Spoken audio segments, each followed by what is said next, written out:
Hey there, it's Lindsay, owner of Worldwise Tutoring. Today I want to go over with you a strategy that I've come up with for how to make and study flashcards more efficiently.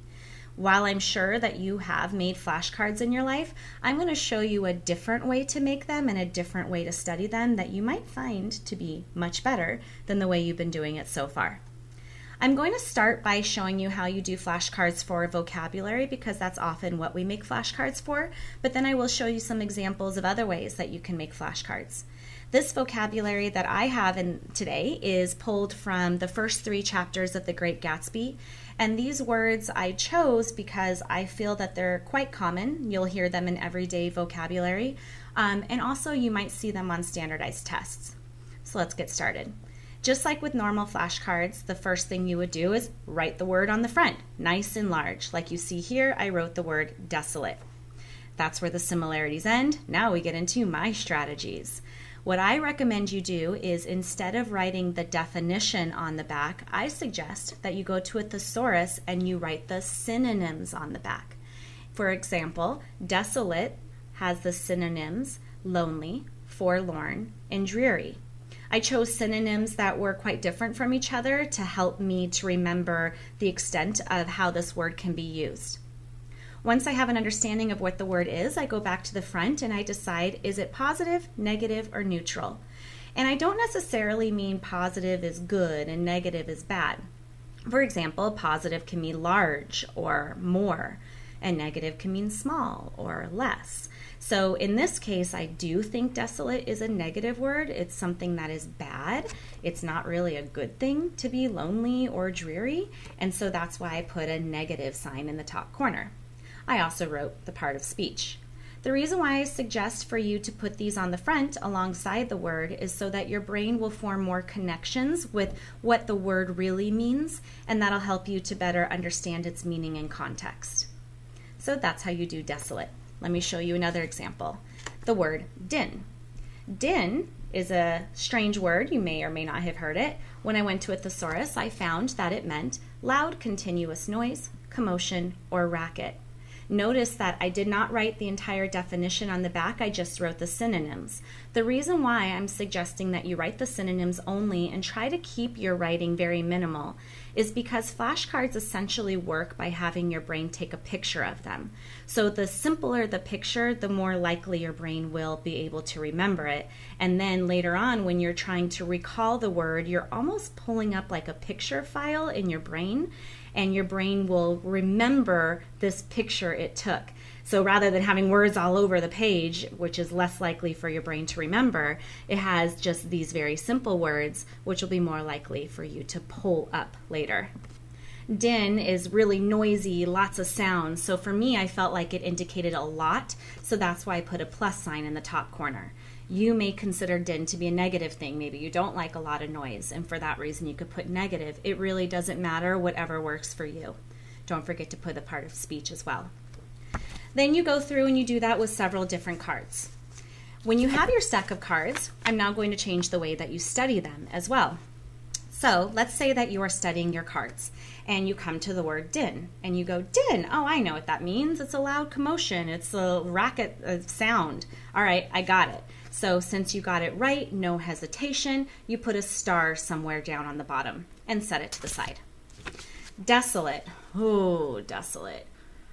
Oh yeah, it means lonely. Ugh, you got it right, but you hesitated, so don't put a star on it. Only put a star if you get it right immediately. Feign. Feign. Feign. Oh, I don't know what it means. Go ahead and turn it over and see what it means. Pretend, fabricate, imitate. Oh, kind of like fake. Ah, I'm going to underline the letter F to help me remember that feign means fake, but I'm not going to put a star on it just yet because I didn't have it memorized. And you go through the words underlining things that will help you to remember if you need to, or you may even have some cases where you're really struggling with the word over and over again and you may choose to draw a picture on the front, really simple, to help you remember what it means. Once you have your stack of cards and you're going through them, if a card gets 3 stars, that means you've mastered it. And usually when it's me working with kids, I let them do their favorite thing, which is tear them into a million pieces and throw them in the trash once it has 3 stars on it.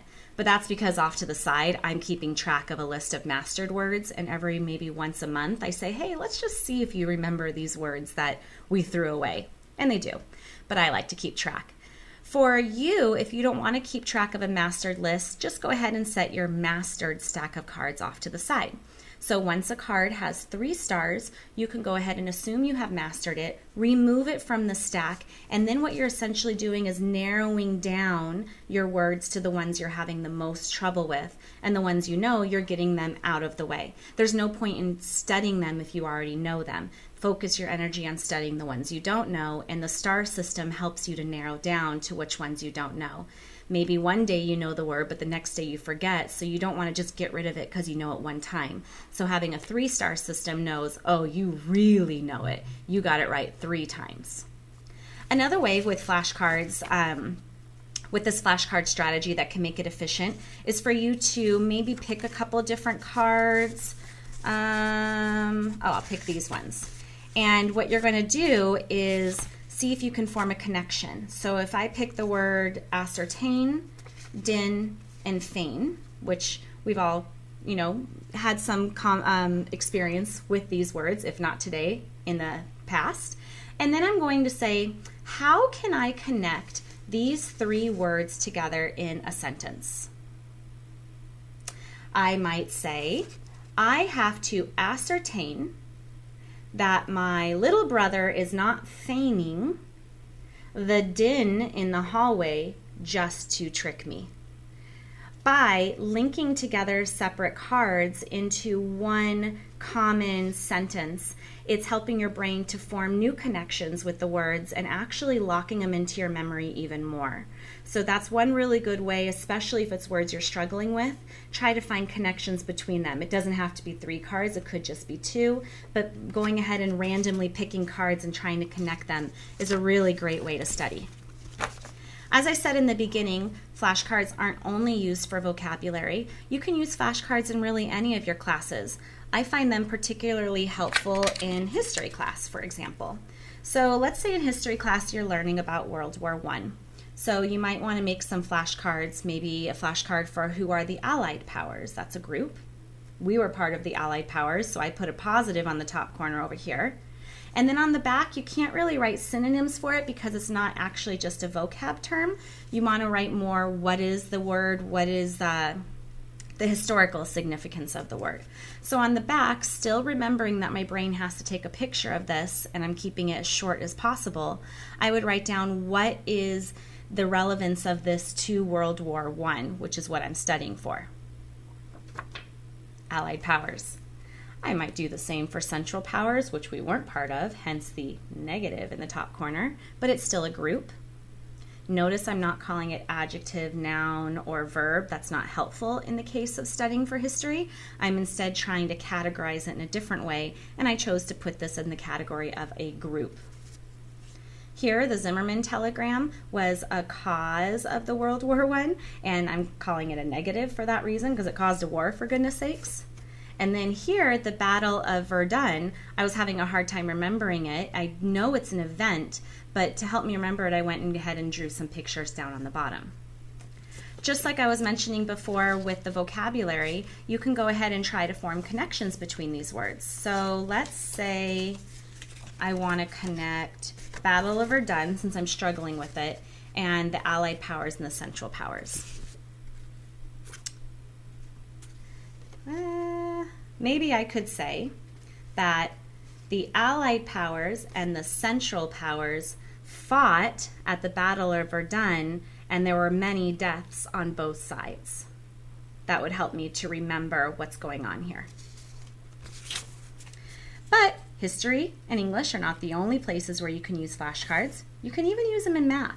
In math, we're expected to memorize a lot of equations and processes, and so flashcards can be helpful in that way. For example, maybe you're learning about the quadratic equation, and you're learning about standard form and vertex form. Notice I didn't put a positive or a negative or a neutral in the top corner of these because it's math. It's not really one or the other, but maybe you'll put it in a way like forward or backwards, could be positive or negative, whatever works for you. On the back, I would go ahead and write the equation. You see, I like to color code things as much as possible, especially when it comes to math. It helps me to keep track. And then the same process of connecting cards. So maybe if I was trying to connect standard form to vertex form to completing the square, I could say, to go from standard form to vertex form, I need to complete the square, for example. So when it comes to flashcards, a quick refresher. The things that are in my strategy that are different than perhaps your normal way of making flashcards. First, instead of writing a big, long, drawn out definition on the back, remember your brain is taking a picture. So try to keep it as concise and to the point as possible. When it comes to vocabulary, that means using synonyms instead of definitions. When it comes to math, that would include using colors to help you with the equations. I also suggest that you write some clues on the front. If it's not the part of speech, then maybe putting it into some kind of other category, like I used groups or I used equation, depending on what it is that I was learning. And if you can, try to indicate if it's positive, negative, or neutral as well. When it comes time to studying them, if you know the card right away, you put a star down on the bottom corner. If you hesitate or you get it wrong, don't put a star. If you're struggling to remember a word, you can go ahead and do something on the front to help you remember it, whether it's underlining a portion of the word that'll give you a clue or drawing a really simple picture. Once a card has 3 stars on it, that means you've mastered it. Take it out of the stack. Focus on the other ones. But if you're nervous about tearing it up and throwing it away, just put it off to the side instead. I'll include directions for all of this in a link for a PDF down below, so you're welcome to check that out. And good luck. Happy studying.